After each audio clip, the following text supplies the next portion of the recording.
Sa Pilipinas, namamalas ang katalubhasan ng mga Pilipino sa isang tanging patimpalak sa sining, ang Fun Fiesta sa Pilipinas.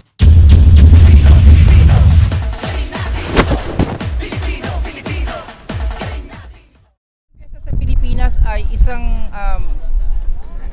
pagtitipon, isang festival ng mga kompetisyon sa kultura at sining na kung saan ang mga kabataang Pilipino ay nagpapamalas ng kanilang galing at husay sa kanilang pagmamahal sa kultura at sining ng Pilipinas.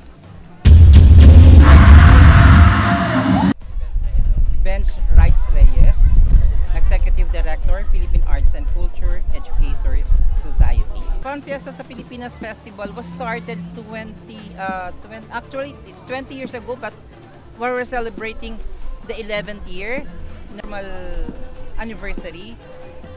We started here in San Fernando, La Union, the first Fun Fiesta sa Pilipinas, and we've gone through with the rest of Region 1 and NCR cities.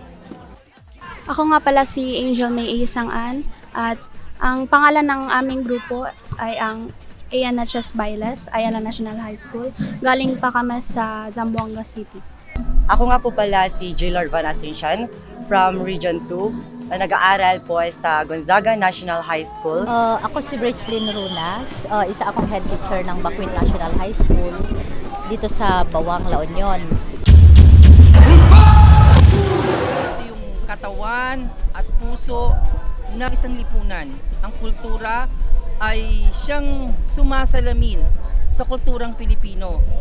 Ito yung magsasabi na ang kabataan ay maging proud, maipagmalaki niya na siya ay tunay na Pilipino sa pamamagitan ng pag-iingat at pag-aalaga sa mga kulturang meron tayo bilang isang bansa, bilang isang maharlikang Pilipinas. Naglaan kami ng dugo, pawis at lahat ng effort para dito sa competition na to, kasi hindi lang naman to isang simpleng competition, ito ay national, so isang maraking karangalan na rin po ito para sa amin. Nakikita niyo po dyan sa likod na yan, yun yung po yung mga dancer namin. Dancer po ng Alav Dance Troupe po. Patuloy po kaming sumasali sa Fun Fiesta Pilipinas dahil maliban sa ito ay napakagandang aktibidad, subalit ito po ay pagpapakita ng mga iba't ibang larangan ng talento, pati na rin ng ating kultura at sining at kultura ng mga bawat Pilipino po. Kaya po kami patuloy na sumasali po dito sa Fun Fiesta Pilipinas. Dapat tangkilikin ito, hindi lang sa mga sumali ngayon ng Fun Fiesta 2023. Dapat sana is mas marami pa ang sasali na mga paaralan para nang sa gayon ay talagang mahuhubog ang kamalayan ng mga kabataan ngayon sa ating kultura. At ang kultura natin, ito yung nagsasabi ng kung sino talaga ang mga Pilipino.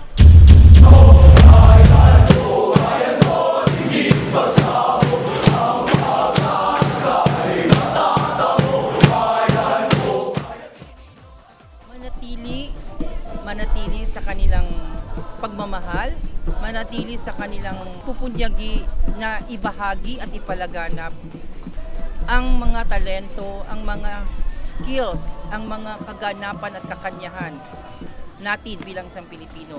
Maging disiplinado, maging determinado upang patuloy nating maipalaganap ang kultura ng ating bansa.